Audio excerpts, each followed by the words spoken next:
नमस्कार दोस्तों, आप सभी लोग का directstudy.com पे बहुत बहुत स्वागत है। दोस्त, जैसा कि आपको पता है, ये जो वीडियो सीरीज है ये क्लास 1 to 5 टीचर के लिए, 6 to 8 टीचर के लिए या 9th और 10th टीचर के लिए। जी हाँ, अगर आप तैयारी कर रहे हैं TRE 4 के लिए तो ये रामबाण वीडियो होने जा रहा है, क्योंकि इसमें हम टोटल 6 क्लास से लेकर 10 क्लास तक का, जी हाँ, जितने सारे साइंस है टोटल कंप्लीट कर रहे हैं इस वीडियो सीरीज़ में।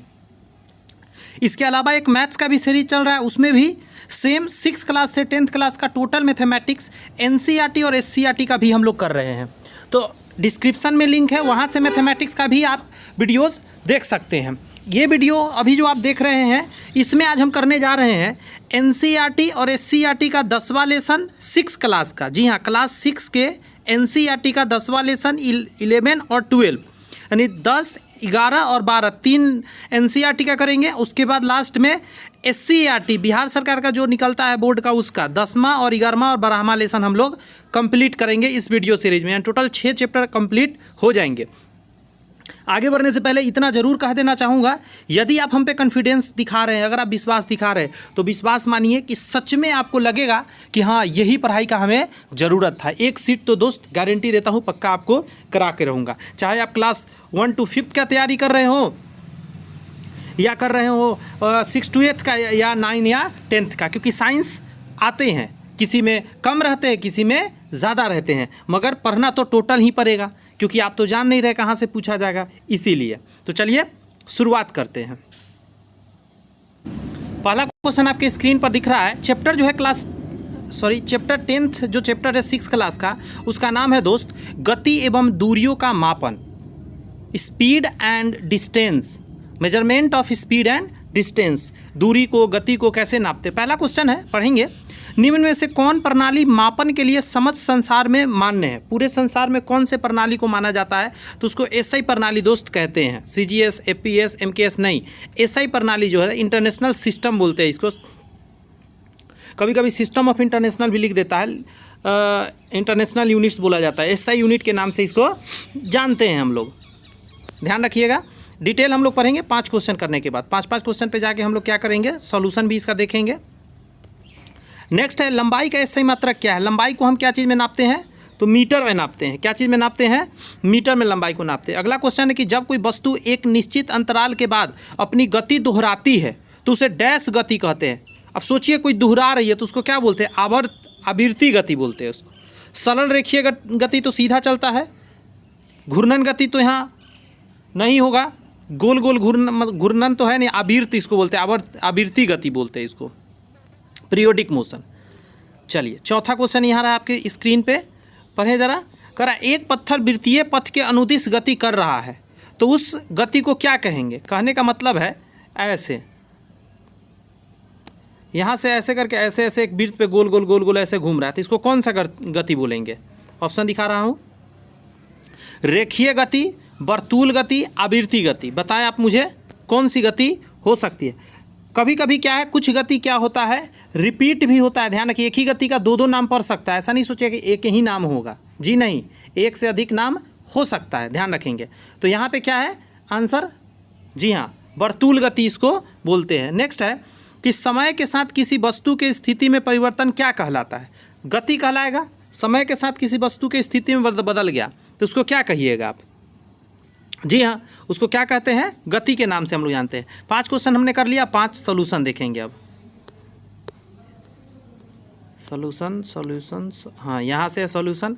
चलिए 5 का सॉल्यूशन पढ़ते हैं, कुछ नया बात जरूर जानने को मिलेगा। अंतर्राष्ट्रीय मात्रक प्रणाली SI सिस्टम, SI का full form system of international units, metre पद्धति का आधुनिक रूप है, मीटरी पद्धति का आधुनिक रूप है। इसे सामान्य रूप में दशमलव एवं 10 के गुणांकों में बनाया गया है। यह विज्ञान एवं वाणिज्य, कॉमर्स के क्षेत्र में विश्व की सर्वाधिक उपयोग की जाने वाली प्रणाली है। नेक्स्ट है मीटर लंबाई की SI इकाई है, जिसे AM द्वारा दर्शाया जाता है, M द्वारा दर्शाया जाता है, M फॉर मीटर। अगला इसमें टॉपिक आ रहा है, CGS में लंबाई की इकाई सेंटीमीटर होता है, CM से इसको दर्शाते हैं। अगला है SI प्रणाली, जिसको मानक अंतर्राष्ट्रीय प्रणाली कहते हैं, इस प्रणाली में द्रव्यमान, लंबाई और समय की इकाई वही होता है जो MKS प्रणाली की होती है। हालांकि यह एक विस्तृत प्रणाली है जिसमें सभी मूलभूत इकाइयाँ शामिल होती है। ये सब बात पढ़ेंगे समझेंगे तो ज़्यादा डीप में जा रहे हैं। थ्योरी पढ़ने का कोई ज़रूरत इस समय नहीं पड़ेगा। जब क्लास 8, 9, 10th में जाएंगे, 9th से जो थ्योरी है ना थोड़ा सा काम आ सकता है, लेकिन अगर क्वेश्चन को ही सॉल्यूशन के साथ अच्छे से किया जाए तो मुझे नहीं लगता वहाँ भी परेशानी ज़्यादा होगा थ्योरी पढ़ने का, सब कैप्चर हो जाएगा इसी में।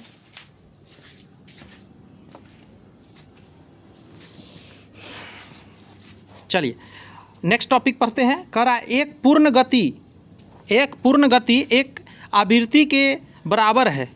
किसी निश्चित अवधि में एक पूर्ण गति को कितनी बार दोहराया जाता है वह उसकी आवृत्ति होती है। आवृत्ति मतलब कितना समय के अनुसार रिपीट हो रहा है। जब कोई वस्तु किसी वृत्ताकार मार्ग पर गति करती है तो इसे वस्तु की वृत्तीय गति कहते हैं। वृत्त पर जा रहा है तो वृत्तीय गति बोलते हैं।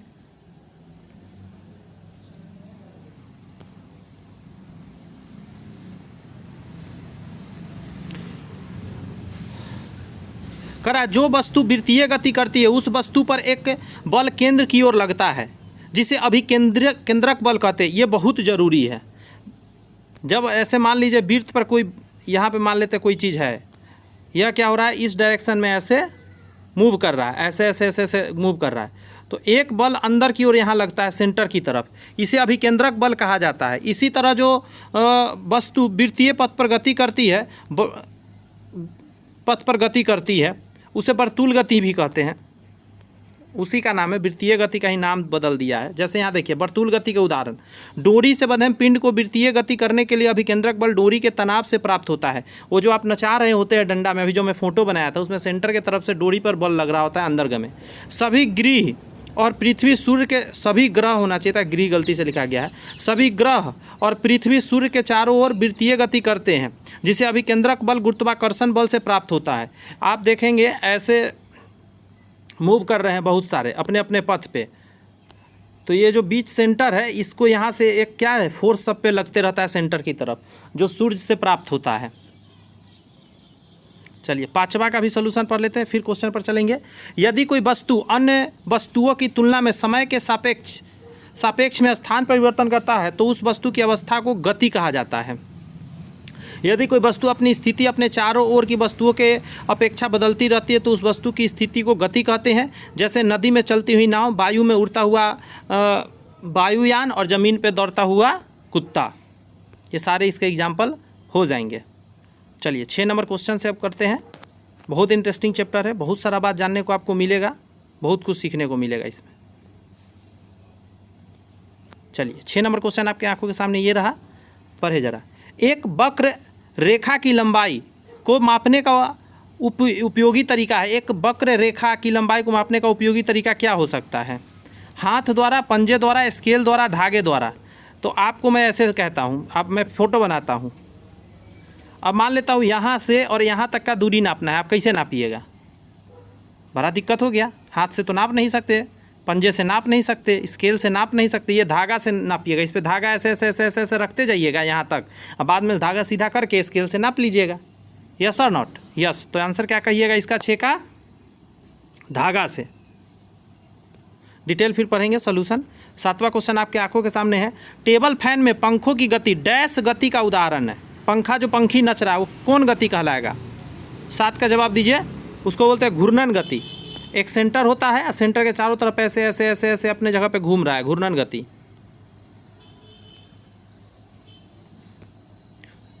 अब एक बात ध्यान रखिएगा, यहाँ घूर्णन गति आप आवृत्ति गति भी बोल सकते थे, आपके मन में आ सकता था, लेकिन आवृत्ति गति नहीं कहेंगे, क्योंकि आवृत्ति गति में क्या होता है, यहाँ पूरा पार्ट घूम रहा है। लेकिन कैसे मैं समझाऊँ इसको? 7 में कह रहा है टेबल फैन के पंखों की गति डैश गति का उदाहरण है। यह है टेबल फैन, ये रहा इसका सेंटर और ये इसका मूवमेंट है ऐसे, ये पूरा पंखी है ऐसे, ठीक है। तो ये पूरा पार्ट ऐसे ऐसे मूव कर रहा है ना, ये जो पूरा पार्ट बना हुआ है। बात समझ रहे हैं? इस पर क्लिक हो गया। ये पूरा पार्ट ही जो है ये मूव कर रहा है, इसीलिए इसको हम लोग घूर्णन गति के अंतर्गत डालेंगे। लेकिन अगर मान लेते हैं सपोज कीजिए यहाँ पे कुछ वजन है और इसकी बात करते कि ये मूव कर रहा है ऐसे ऐसे, तो यहाँ पे वृत्तीय गति बोलेंगे। ठीक है, ध्यान रखिएगा। ऐसे और एग्जाम्पल आएगा, धीरे धीरे क्लियर हो जाएगा। दिल्ली और मुंबई के बीच की दूरी आमतौर पर इकाइयों में व्यक्त की जाती है। दिल्ली और मुंबई बहुत दूर है तो उसको किलोमीटर में नापेंगे। ऑप्शन पढ़ते हैं क्या क्या है, डेकामीटर, मीटर, सेंटीमीटर, किलोमीटर। तो क्या कहते हैं हम लोग, किलोमीटर में नापते हैं ज़्यादा बड़ा दूरी को। निम्नलिखित में से कौन सा समय अंतराल को व्यक्त नहीं करता है? एक दिन, एक सेकेंड, एक स्कूल अवधि, स्कूल में पहली घंटी का समय। बताइए ज़रा, ये आंसर हो जाएगा। स्कूल में पहली घंटी का समय, ये अवधि थोड़े ना है, ये तो भी चल ही रहा है। एक स्कूल अवधि मतलब पूरा एक स्कूल जितना देर चलता है। एक सेकेंड, हाँ एक सेकेंड एक टाइम अवधि है। एक दिन भी अवधि है। एक सप्ताह, एक महीना अवधि है। अब ये रहा 10 नंबर क्वेश्चन, पूरा लंबा सा। पढ़िए 10 नंबर। कह रहा है चित्र में एक मापने का पैमाना दिखता है जो आमतौर पर एक ज्योमेट्री बॉक्स के साथ दिया जाता है। निम्नलिखित में से कौन सी दूरी इस पैमाने के स्केल के बराबर उपयोग करके नहीं मापी जा सकती है? अब यहाँ पे आपको थोड़ा कन्वर्सन आपको पता होना चाहिए। बात समझ में आ रही है? सभी मीटर में है, सभी को आपको सेंटीमीटर में बदलना होगा। तो सेंटीमीटर बदलने के लिए सभी को 100 से गुना करना होगा। तो पहला का क्या आ जाएगा? पहला में 100 से गुना करिएगा तो 10 सेंटीमीटर आ जाएगा। दूसरा में करिएगा तो 15 सेंटीमीटर आ जाएगा। अगला में 20 सेंटीमीटर आ जाएगा और लास्ट वाला में 5 सेंटीमीटर आ जाएगा। अब स्केल आपका लास्ट में कितना दिख रहा है? यहाँ पे 15 दिख रहा है, यानी हार्डली आप 15 सेंटीमीटर नाप सकते हैं। तो 15 से ज़्यादा कौन है? तो 20 सेंटीमीटर। ये थर्ड नंबर वाला नहीं आप माप सकते हैं, थर्ड नंबर वाला संभव नहीं है। क्लियर है? 10 का समझ में आ गया? जी सर। आइए 11 नंबर इसी तरह का क्वेश्चन है, पढ़ें और समझने की कोशिश करें। कह रहा है रिबन के एक टुकड़े को 5 बार मोड़कर 30 सेमी लंबे मापने वाले पैमाने पर रखा जाता है, जैसा कि चित्र में दिखाया गया है। रिबन की लंबाई बीच में होती है। अब यहाँ दिख तो रहा है नहीं कैसे रखा गया है, बात समझ में आया? 5 फोल्ड मोड़ने के बाद ये क्वेश्चन को स्किप करना होगा क्योंकि यहाँ दिख ही नहीं रहा है कहाँ रखा गया है। कलरफुल प्रिंट तो है नहीं।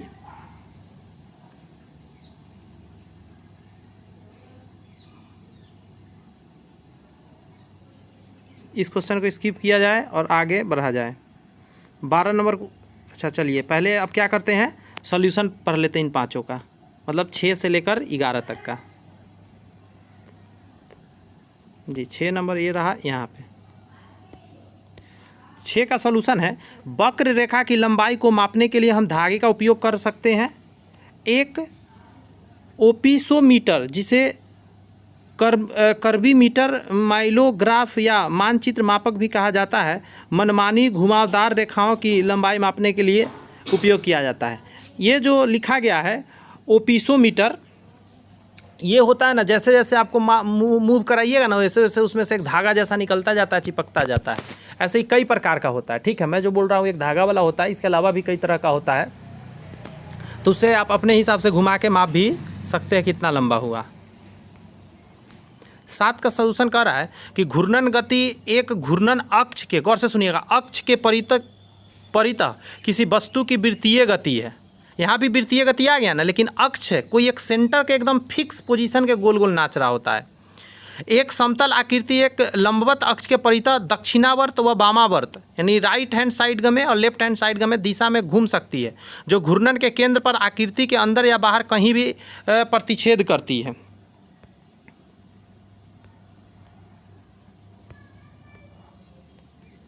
घूर्णन गति के उदाहरण: घर में चलने वाला पंखा, वर्म गियर पर वर्म चालक का घूर्णन।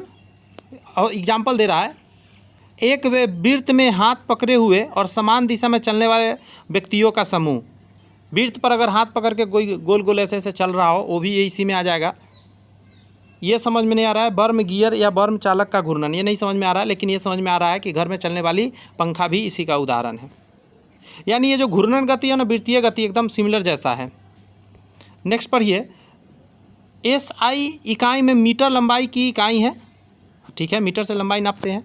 किलोमीटर का उपयोग लंबी दूरी मापने के लिए किया जाता है, इसीलिए दिल्ली और मुंबई के बीच की दूरी को किलोमीटर में नापेंगे। दो दिए गए समयों के बीच के समय को समय अंतराल के रूप में जाना जाता है, सही बात है।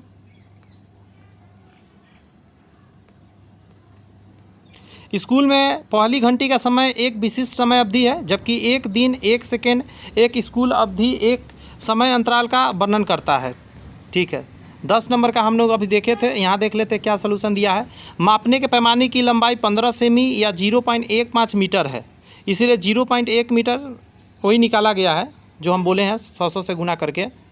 इसमें दूसरे तरीक़ा से दिया गया है, निकाल सकते हैं। नेक्स्ट रिवन वाला का आंसर है, यहाँ दिया गया है बट वहाँ तो समझ ही नहीं आ रहा है, तो कैसे बना सकते हैं, संभव नहीं है। आइए 12 नंबर क्वेश्चन करते हैं।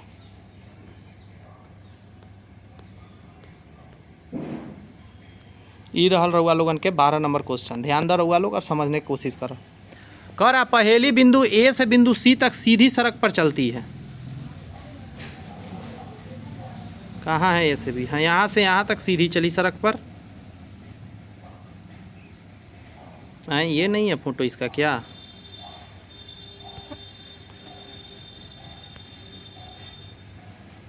हाँ, ये नहीं है इसका फ़ोटो नहीं दिया गया दोस्त, खुद से बनाना पड़ेगा। बात समझ में आया? चलिए बनाना शुरू करेंगे।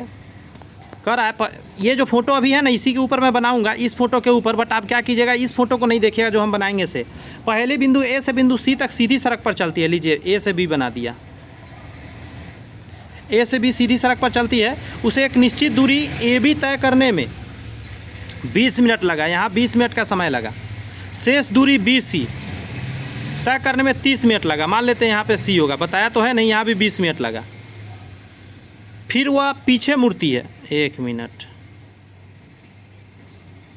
सॉरी कुछ गलती मैं कर दिया, फिर से बैक में आते हैं, गलती पढ़ लिया था मैं। हाँ, पहले क्या हुआ कि यहाँ से यहाँ तक गया, यहाँ से ए से सी तक गया है, बीच में यहाँ बी रहा होगा, यहाँ 20 मिनट इसको लगा और फिर इधर 20 मिनट लगा। उसके बाद क्या हुआ कि वो पीछे की तरफ मुड़ गई, यहाँ से पीछे मुड़ गई। शेष दूरी बी सी तय करने में 30 मिनट लगते हैं। 1 मिनट। दूरी ए बी तय करने में 20 मिनट और शेष दूरी बी सी तय करने में 30 मिनट लगते हैं। फिर वह पीछे मुड़ती है और सी बी दूरी तय करने 30 मिनट लेती है। अच्छा, पीछे घूम के यहाँ तक फिर आया बी तक, तो 30 लगा, पीछे में 30 मिनट लेती है। और अपने शुरुआती बिंदु तक की शेष दूरी तय करने में 20 मिनट लेती है। फिर यहाँ पे उसको 20 मिनट लगा, यहाँ तक आ गया शुरू तक। वह इसी प्रकार सड़क की 5 चक्कर लगाती है। पहले ने निष्कर्ष निकाला कि उसकी गति है,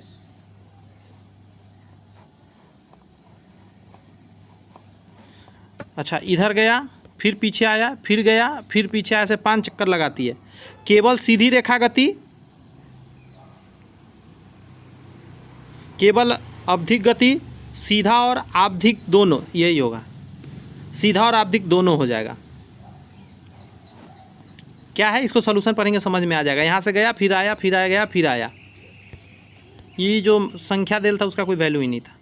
अब देखिए इस फोटो को मैं ऐसे लाता हूँ, ये जो है ना नीचे दिया गया भोलू गोलू वाला, उसका ही फ़ोटो है। पर ये यहाँ पे थोड़ा रेजोल्यूशन अपना बढ़ा लीजिएगा।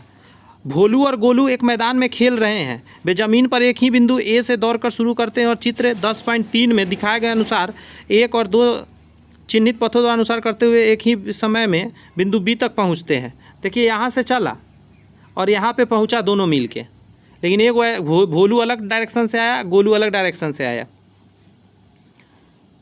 सत्य और गलत पूछ रहा है, तो आइए इधर पढ़ते हैं। इस क्वेश्चन का और पार्ट यहाँ पे है, यहाँ पढ़िए। गोलू की तुलना में भोलू एक को कवर करता है।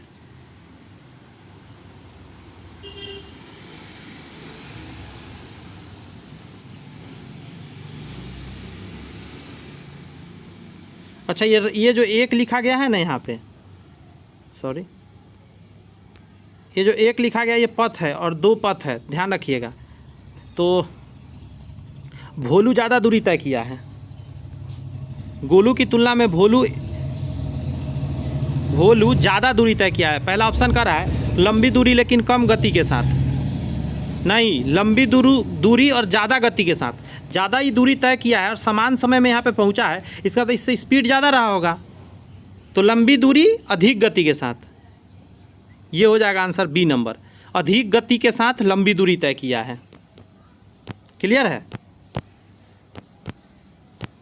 बोला जाए भाई, क्लियर हुआ ना?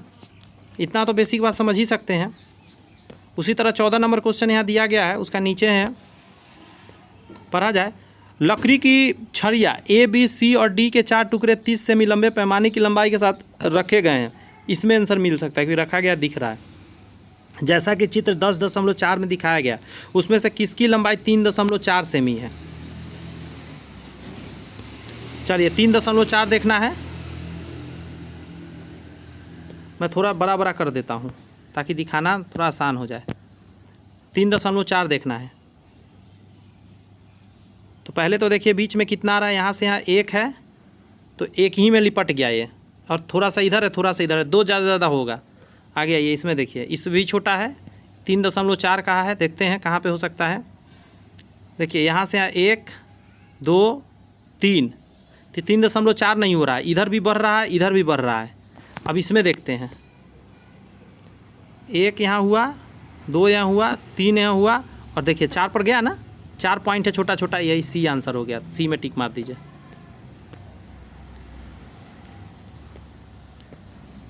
निम्नलिखित में से कौन सा चित्र किसी ब्लॉक की लंबाई मापने के पैमाने के साथ उसकी सही स्थिति को दर्शाता है? 15 का इधर आइए, 4 ऑप्शन दिया गया है।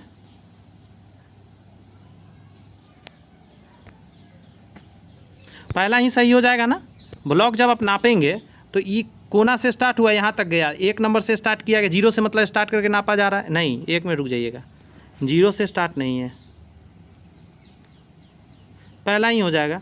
ठीक है, शुरू से नापा गया है, यही हो जाएगा, क्योंकि इसमें पीछे से नाप रहा है, ये सब तरीका ठीक नहीं है।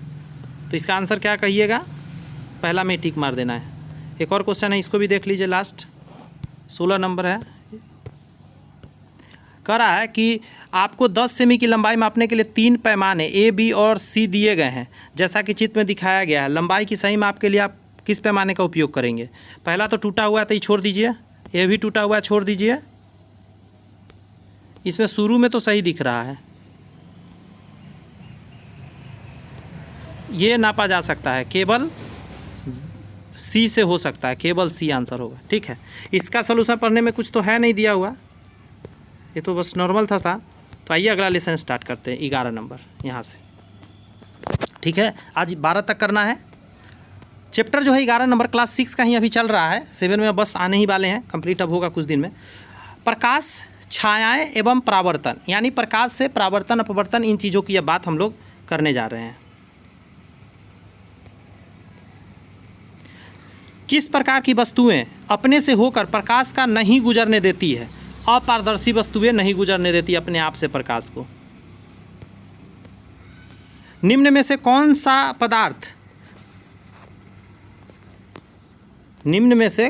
पदार्थ छाया का निर्माण करते हैं? छाया कौन निर्माण करेगा?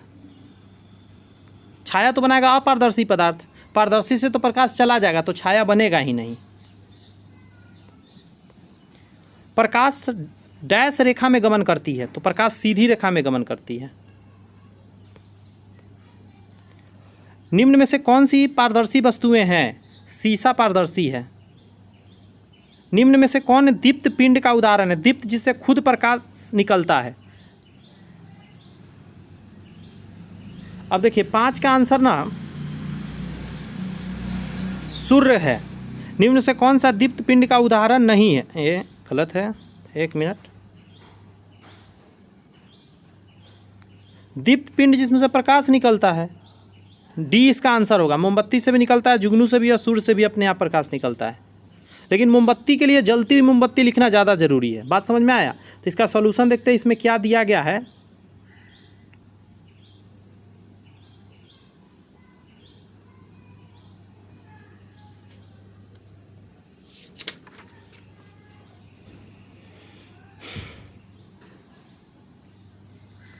5 तक हो गया। सोल्यूशन देख लेते हैं 5 क्वेश्चन का। कहाँ है सोल्यूशन, आ जाओ सोल्यूशन, यहाँ है सोल्यूशन। पहला क्या कर रहा है, वे पदार्थ जो किसी भी प्रकाश को गुजरने की अनुमति नहीं देते उन्हें अपारदर्शी पदार्थ कहते हैं।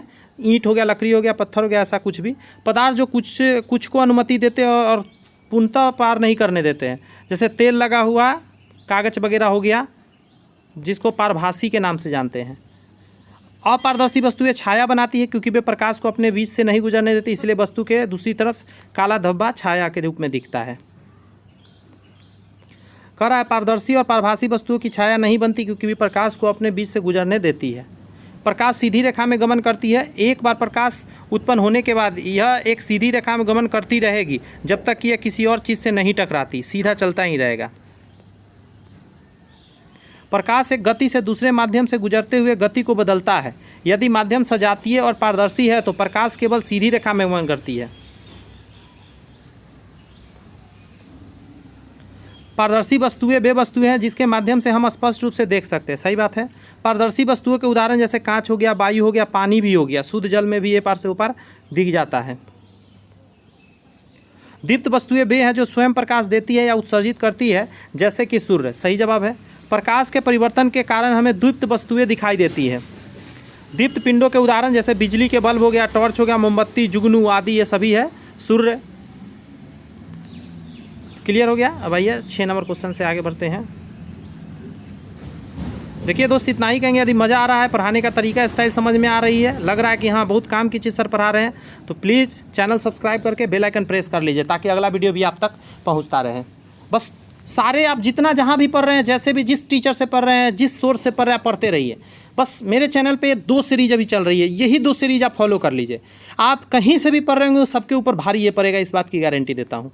क्योंकि ये एनसीईआरटी है, ये मैंने नहीं बनाया और किसी टीचर ने नहीं बनाया है, ये ऑलरेडी एनसीईआरटी बुक का है और एनसीईआरटी से ऊंचा अभी कुछ नहीं है, ये आपको भी पता है। हर टीचर यही गुण गा रहा है, एनसीईआरटी बैच भी लॉन्च कर रहा है। तो एनसीईआरटी बैच क्यों भाई, इतना महत्वपूर्ण है तभी तो लेकर चला आया हूँ। सारे एनसीईआरटी का क्वेश्चन प्रैक्टिस कर लेंगे और साथ में जो सॉल्यूशन हो रहा है, थ्योरी हो रहा है, वो भी देखते चल रहे हैं। घबराने की जरूरत दोस्त नहीं है, मैं सब कुछ आपके सामने लाकर रख दूंगा। सूची छिद्र कैमरा में कितने बॉक्स की ज़रूरत पड़ती है? बहुत लोग नहीं जानते हैं, इसका आंसर मुझे पता है। 2 छिद्र की ज़रूरत पड़ती है। क्या है वो आगे पता चलेगा, सोल्यूशन देखेंगे उस समय। दूर की वस्तुओं को देखने के लिए हम इस्तेमाल करते हैं। दूर का चीज़ दिखना सूक्ष्मदर्शी नहीं होता है, उसको दूरदर्शी बोलते हैं। दूर के चीज़ को देखने के लिए दूरदर्शी और छोटे छोटे चीज़ों को देखने के लिए सूक्ष्मदर्शी। सूक्ष्म माने छोटा होता है ना। नेक्स्ट है कि चित्र में दिए गए चित्र को ध्यान से देखिए। अच्छा, चित्र में दिए गए चित्र को ध्यान से देखिए। हाँ, प्रकाश का परावर्तन हो रहा है, टॉर्च से निकला लाइट है कि नहीं, यहाँ से लाइट निकला, ऐसे इस पे टकराया और जाके वहाँ बी पे पड़ा जा नीचे। दिए गए अनुसार जब मसाल जलाई जाती है तो बी पर प्रकाश का एक टुकड़ा प्राप्त होता है। प्रकाश के इस टुकड़े को प्राप्त करने के लिए निम्नलिखित में से किस स्थान ए पर रखा जाता है?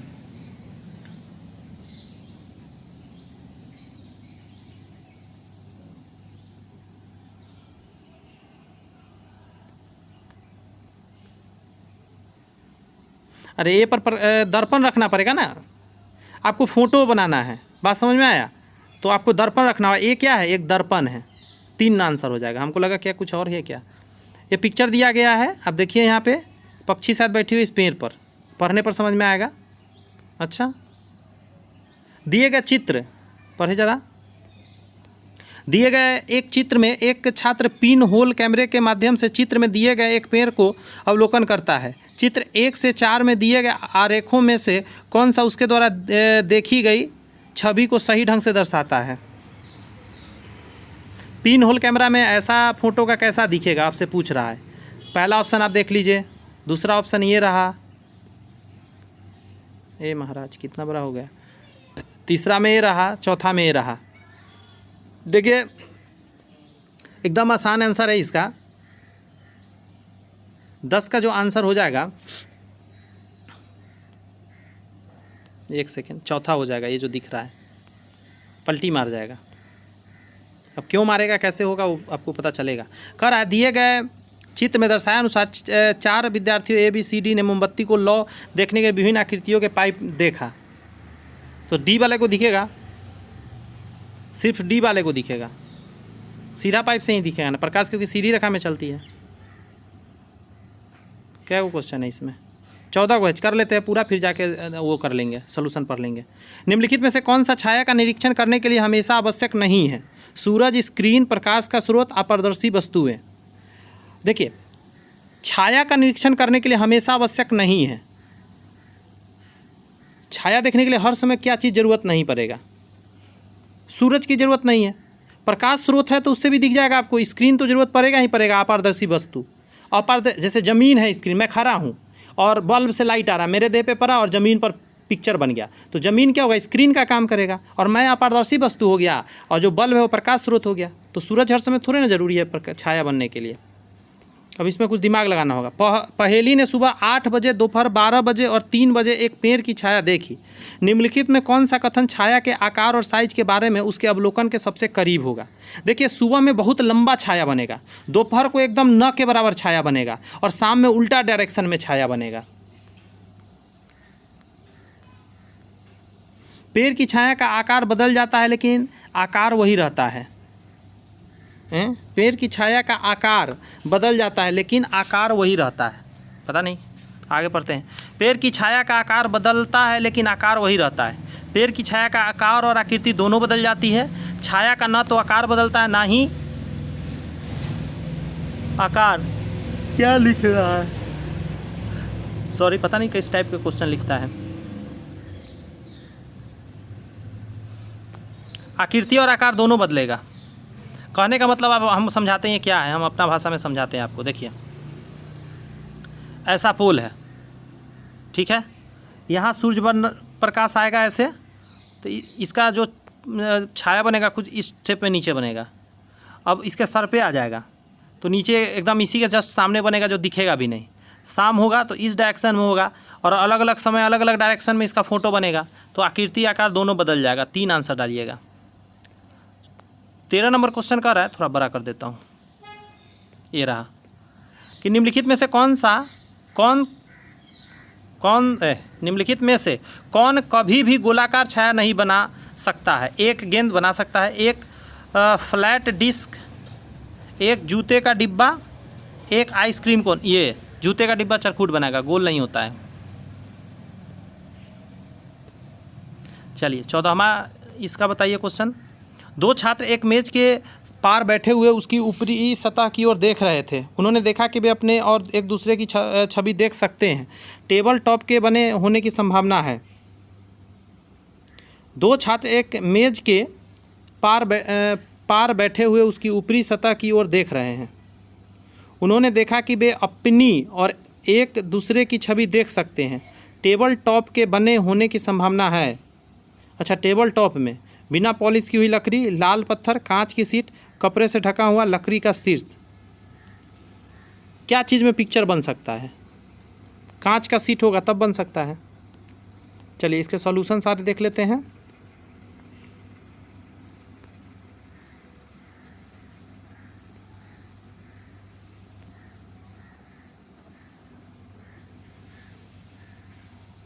कहाँ तक देख लिए थे?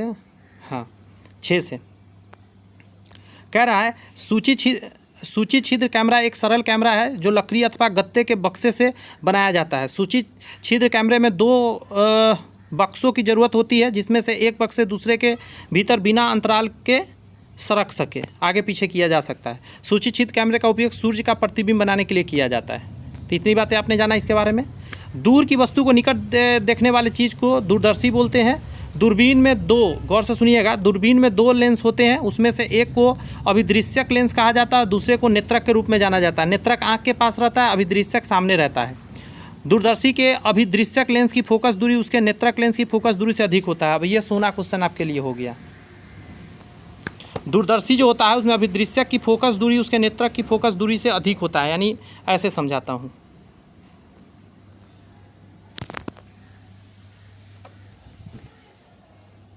समझ में आया? इसका ज़्यादा होगा, इसका कम होगा, आँखों के पास वाला का कम। 8 नंबर क्वेश्चन में कह रहा है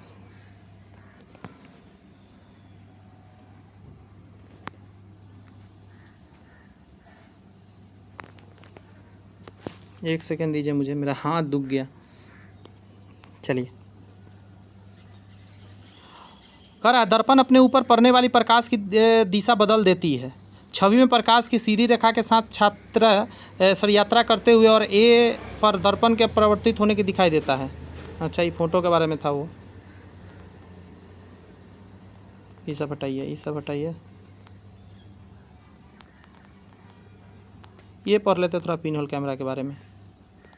कह रहा है जब किसी पेड़ को पिन होल कैमरे के माध्यम से देखा जाता है तो पेड़ की छवि उल्टी हो जाती है और बाएं और दाएं की छवि उलट जाएगी। चूँकि प्रकाश सदैव एक सीधी रेखा में चलती है, वह प्रकाश वस्तु के ऊपर गिरती है, छेद से गुजरने के बाद वह वस्तु के तल पर गिरेगी। पिन होल कैमरे से बनी छवि उल्टी होती है, ये ध्यान रखना है। प्रकाश सीधी रेखा में चलती है।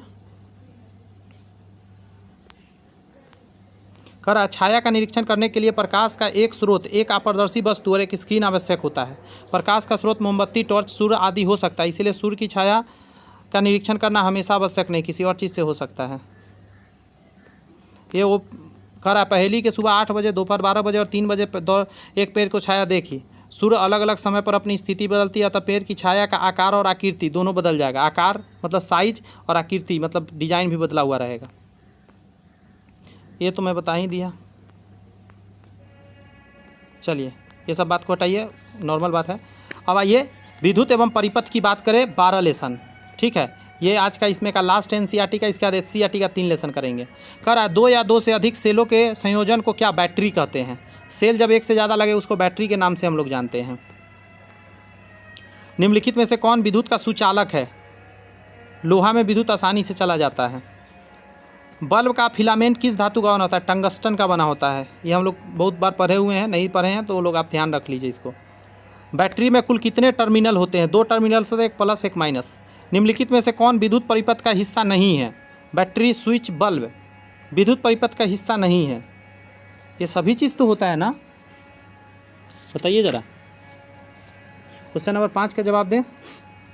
इनमें से कोई नहीं हो जाएगा, ये सभी चीज़ होता है विद्युत परिपथ में। नेक्स्ट है कि बैटरी में विद्युत धारा प्रवाहित होती है।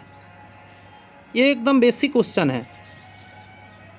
ऋणात्मक से धनात्मक टर्मिनल की ओर विद्युत धारा हमेशा क्या होता है, ऋणात्मक से धनात्मक की ओर। दिखाता हूँ आपको बैटरी बना के।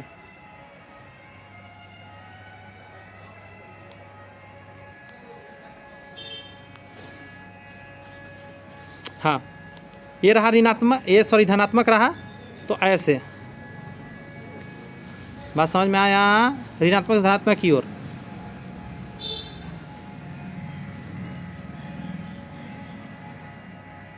अच्छा, इसका ट्रिक दूँ क्या। ट्रिक देता हूँ, रुक जाओ, भूलोगे नहीं कभी। मुझे याद आ गया कि ट्रिक भी है इसका। देखिए, गुजरेगा कोई चीज़ कब किधर से, जिधर ज़्यादा होगा। अब देखिए इसका चौड़ाई कितना है, इसका पूरा ये चौड़ाई होता है बैटरी के पीछे, और यहाँ एकदम छोटा सा होता है, तो ज़्यादा में से निकल के कम में जाता है। बस ध्यान रखिएगा, विद्युत धारा ऐसे प्रवाहित होता है।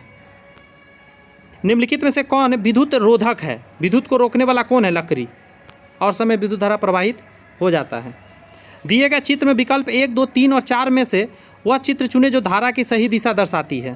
तो अभी हम लोगों ने देखा है जस्ट इधर से निकलेगा और इधर को जाएगा, ये गलत डायरेक्शन है, ये नहीं होगा। ये भी गलत है, इधर से निकलेगा इधर को जाएगा। धारा की दिशा पूछा है, ये सही है 3 नंबर में। देखिए माइनस से निकल के प्लस की तरफ जा रहा है।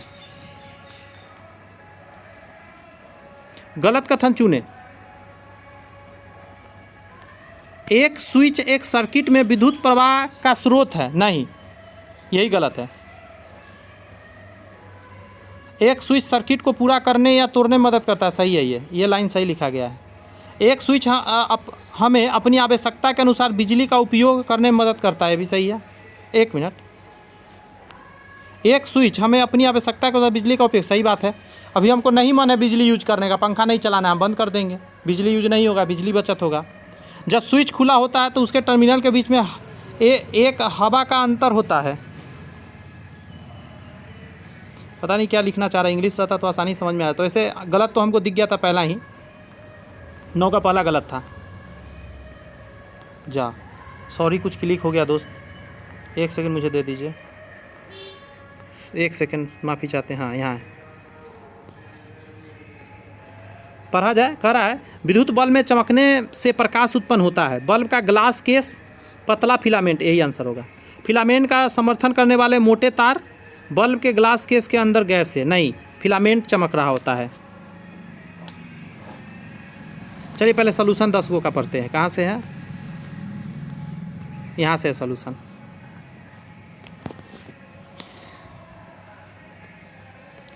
कह रहा है दो या दो से अधिक सेल का एक ऐसा संयोजन जिसमें एक सेल का धनात्मक टर्मिनल अगले सेल के ऋणात्मक टर्मिनल से जुड़े होते हैं, बैटरी कहलाते हैं। ये सब चीज़ बचपन में खूब हम लोग किए हैं ना, नहीं किए हैं तो आप नए ज़माने वाले हैं। इसका मतलब जब कोई बैटरी विद्युत शक्ति की आपूर्ति करती है तो उसका धनात्मक टर्मिनल कैथोड होता है और उसका ऋणात्मक टर्मिनल एनोड होता है। ये भी बहुत इंपॉर्टेंट है। ऋणात्मक को हम लोग एनोड बोलते हैं, धनात्मक को कैथोड।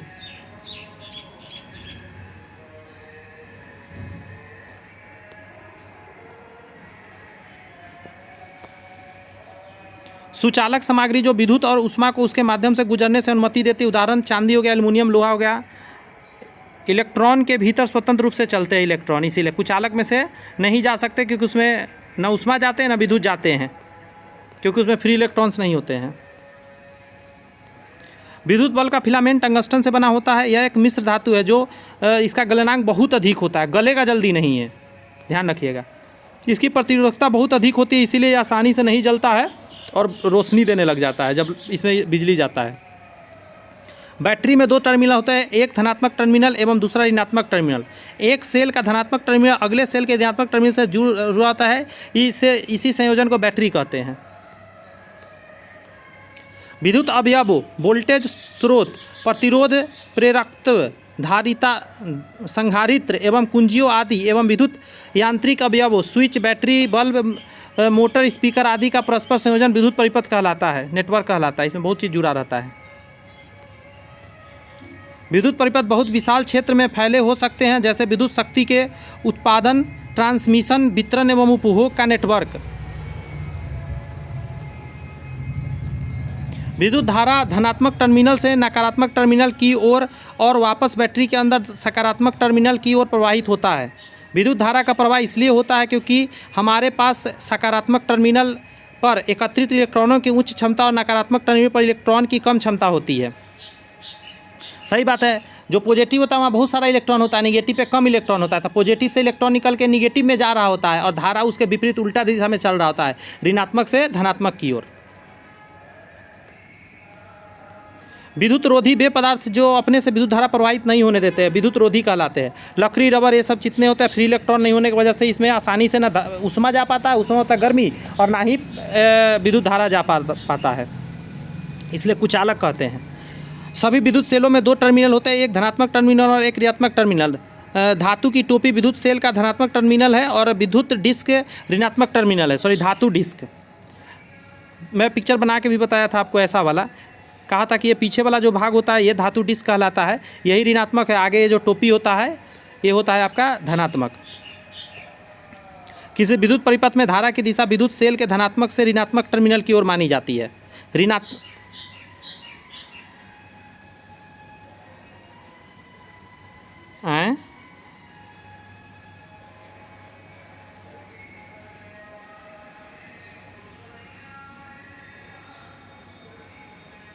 ऐसे कैसे हो गया?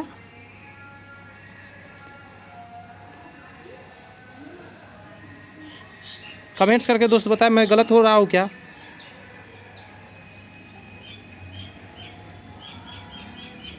अगर विद्युत धारा ऐसे थोड़े ना चलता है, विद्युत धारा धनात्मक से ऋणात्मक जाता है तो इलेक्ट्रॉन चलेगा ऋणात्मक से धनात्मक।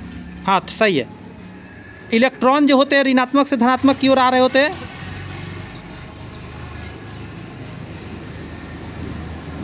और इसका धारा क्या होता है, ऐसे चल रहा होता है।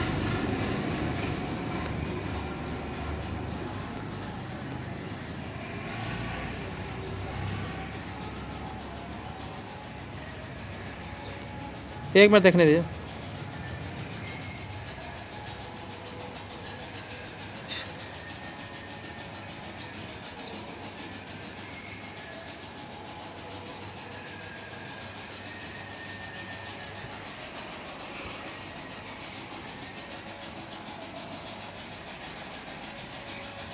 देखिए यहाँ पे लिखा गया है कि विद्युत धारा सकारात्मक टर्मिनल से नकारात्मक टर्मिनल की ओर और वापस बैटरी के अंदर सकारात्मक टर्मिनल की ओर बहती है।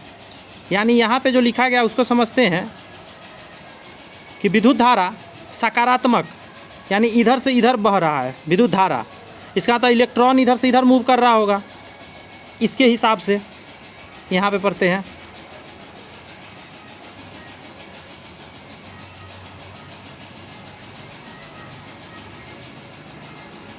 यहाँ लिखा गया है किसी विद्युत परिपथ में धारा की दिशा विद्युत सेल के धनात्मक से ऋणात्मक की ओर होता है, ऐसे तो इलेक्ट्रॉन ऐसे मूव कर रहा होगा। ठीक है, चलिए मैं सोचूं कुछ और है। अगला टॉपिक है कि विद्युत धारा का स्रोत वे उपकरण है जो विद्युत उत्पन्न करते हैं। ठीक है, स्विच एक साधारण उपकरण है जो या तो सर्किट को तोड़ता है या तो जोड़ता है।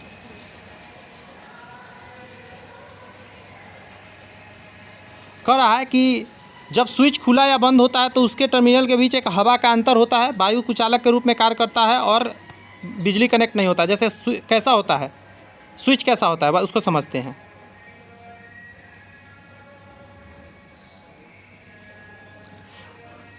अब देखिए ये ऊपर उठा हुआ है, ये नीचे है, तो बीच में यहाँ क्या है, बीच में हवा है, यही एक हवा का अंतर होता है।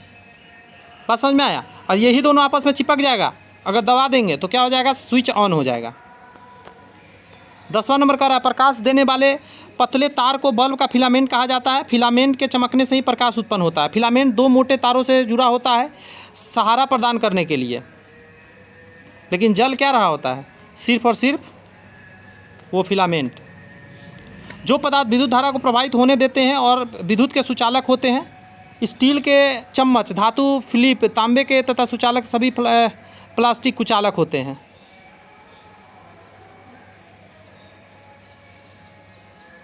प्लास्टिक कुचालक है और सब धातु के चीज़ सभी सुचालक है। कुचालक विद्युत धारा को प्रभावित नहीं होने देते हैं। चलिए ठीक है। अच्छा, आगे भी क्वेश्चन मैंने नहीं किया है, वही मैं कहूँ कि ऐसा क्यों नया बात लग रहा है। हाँ, हम लोग ने किया था 10 तक, आइए 11 से करते हैं।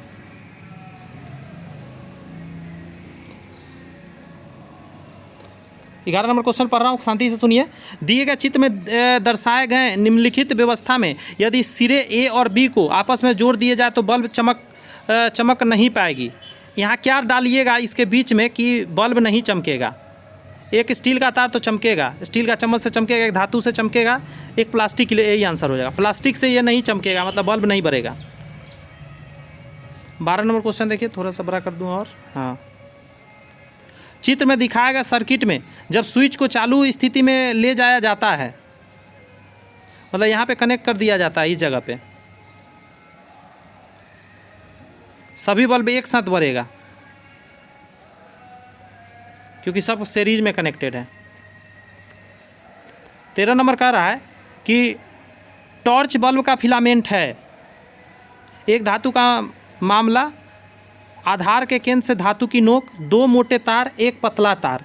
13 का क्या कहिएगा, एक पतला तार होता है।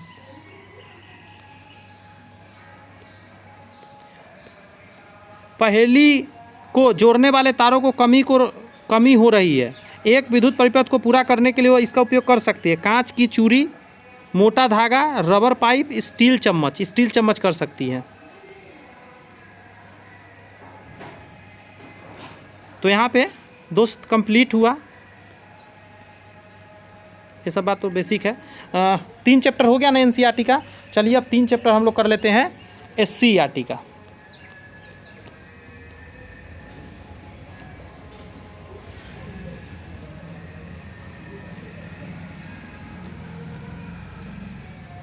दस से हम लोग को करना है।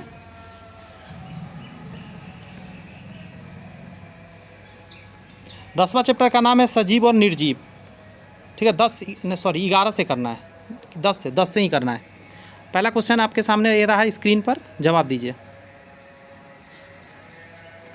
निम्नलिखित में से कौन सा सजीव और निर्जीव घटकों के बीच परस्पर क्रिया का उदाहरण है? खाद्य श्रृंखला, खाद्य जाल, शिकार करना, जल चक्र। बताइए।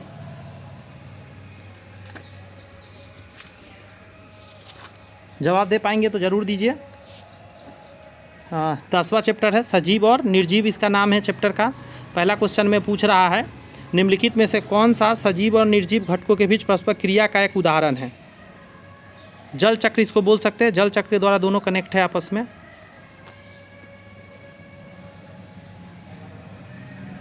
नागफनी के पौधे में प्रकाश संश्लेषण निम्नलिखित में से किस भाग में होता है। स्टेम में होता है, तना में, क्योंकि पत्ता कांटा का रूप ले चुका होता है। पौधे अपना भोजन निम्न क्रिया द्वारा स्वयं बनाते हैं, प्रकाश संश्लेषण द्वारा बनाते हैं। निम्नलिखित में से किस पौधे की पत्तियां छूने पर अचानक सिकुड़ जाती है। छुई मुई का पौधा। सॉल्यूशन पढ़ लेते इस चैप्टर का, कुछ नया बात मिल सकता है। जल चक्र पृथ्वी और वायुमंडल के भीतर जल के निरंतर गति को दर्शाता है। यह एक जटिल प्रणाली है जिसमें कई अलग अलग प्रक्रियाएं शामिल है।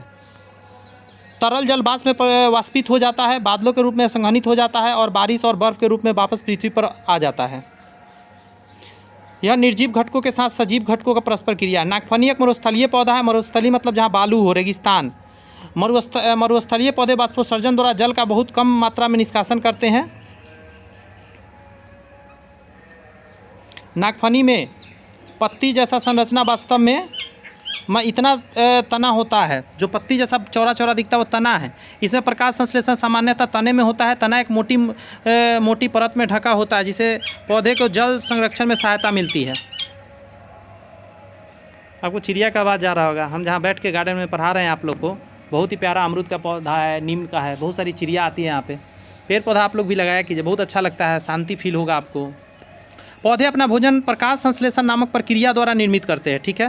प्रकाश संश्लेषण के दौरान पौधे हरी पत्तियों में मौजूद हरित लवक क्लोरोफिल की सहायता से सौर ऊर्जा यानी प्रकाश ऊर्जा का प्रयोग करके रासायनिक प्रक्रिया करते हैं और खाना बनाते हैं। कंपानुकंचन या स्पर्शानुकंचन की किसी पौधे या कवक की स्पर्श या कंपन की अनुकुंची प्रक्रिया है। छुई मुई के पौधे की पत्तियाँ मिमोसा पुंडिका छूने पर मुड़ जाती है क्योंकि पत्तियों का स्फीत दबाव बदल जाता है। सजीवों में अनुकूलन 11 चैप्टर का नाम है, इसमें सजीवों में अनुकूलन। पहला क्वेश्चन ये है कि ऊंट निम्नलिखित में से किस परिवेश में पाया जाने वाला जंतु है। तो मरुस्थलीय परिवेश में रहता है ये, बालू ही बालू, बहुत गर्मी में बर्दाश्त कर सकता है। धारा रेखीय शरीर होता है, जो पानी में जाएगा। मछली का धारा रेखीय है। हमें श्वास लेने में कठिनाई होती है मैदानी क्षेत्र में, जलीय क्षेत्र में, पर्वतीय क्षेत्र में, रेगिस्तान क्षेत्र में। आप सोचिए ज़रा कहाँ सांस लेने में सबसे ज़्यादा दिक्कत होगा। पर्वतीय क्षेत्र में। एक मिनट, नहीं, हवा कहाँ मौजूद कम होगा। नहीं, हवा सांस लेने में पर्वतीय क्षेत्र ही होगा, क्योंकि जब हम पर्वत पे जाते हैं तो प्रेशर कम जाता है। प्रेशर करने से हमें सांस लेने में दिक्कत फील होने लगती है। सही जवाब था।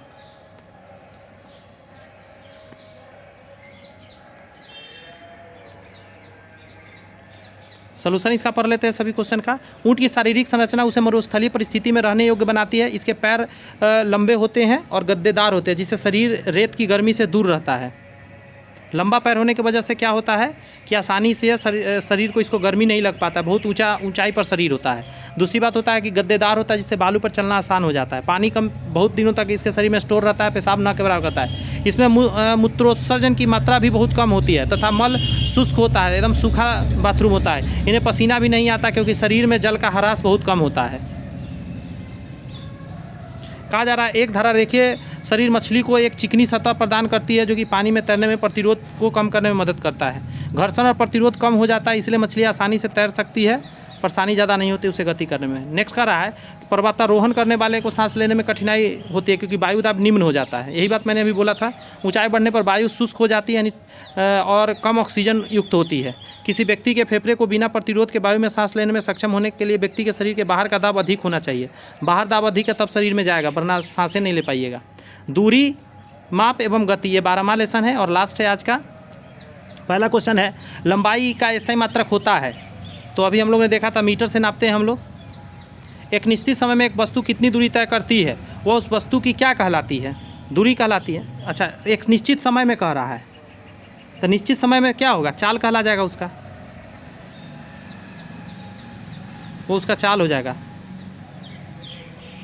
1 मीटर डैश 100 सेंटीमीटर होता है। Option number 2।